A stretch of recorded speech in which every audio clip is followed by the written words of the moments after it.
So I want to start our conversation by acknowledging just how fundamentally different the job of leader is today.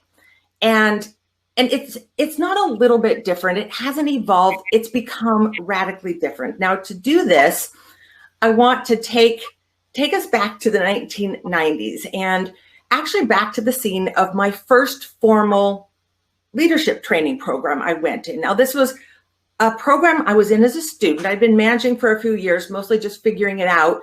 I've been to this place. If you come with me, if you follow me, I will lead you. I will get you to this place. What are the assumptions? That the leader knows best, that the leader can see where they're going, that the leader has been there before. Now, if I try to capture what I see as the model of leadership today, actually, that's perfect. We'll just stay right there. I think that first model is captured on the left, this visionary leader. I have a vision. I know it. I'll take you there. I think the picture on the right really captures the way we're leading today. We talk about leading in times of uncertainty, but I like to think of it as we are leading in the dark, as in 0 dark 30, as in it's as if we are going up into our kids' bedrooms, shaking them at 2 a.m. and saying, I need you to get up and I need you to come with me because we're leaving. And like, I've got my go pack on my shoulders and I'm waking someone up and saying, come on, come with me. We've got to leave. Well, where are we going? I don't know where we're going. Well, then why are we leaving? Because it's not safe here. Because see, essentially what leaders are telling their team right now is, I don't know where we're going, but I know we can't stay here. And so we've got to go. We've got to pack up kind of with what we have, and we have to go to a place we've never been, that the leader's never been, with this hope and this promise that we're going to figure this out together. One of these is a model of leadership that says, I have the answers, follow me, I'll get us there. The other is a model of leadership that says, I have questions, come with me, and we're going to figure this out together. I want to look into what leaders need to do to build the kind of teams that can figure it out together. I've got a couple questions that I would love to have people chat their answers to. So if we go to advance to one more slide, I've got the questions here on the slide. The question is, what does it take to follow someone into the dark? What does it take to follow someone into the dark? And would you get on chat and light that up? What would it take? You know, I think of a little child.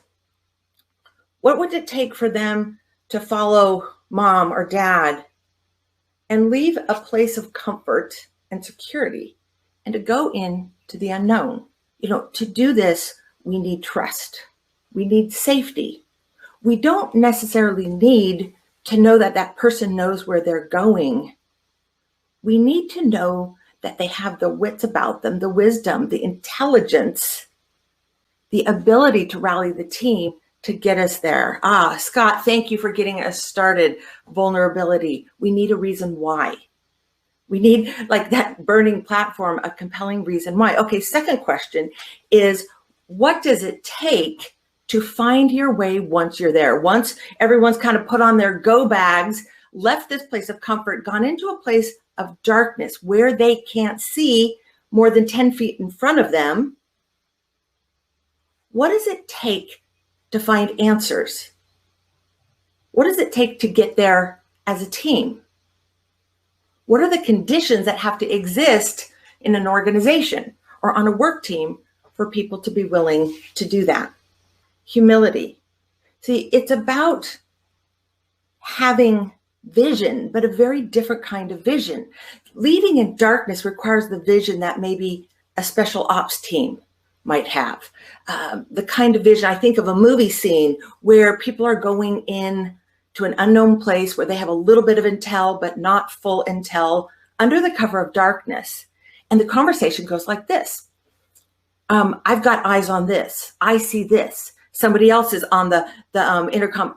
I see this. Okay, I've got eyes on this. I can see this over here. And it's about the ability to see, in pieces, putting those pieces together and to develop collective intelligence.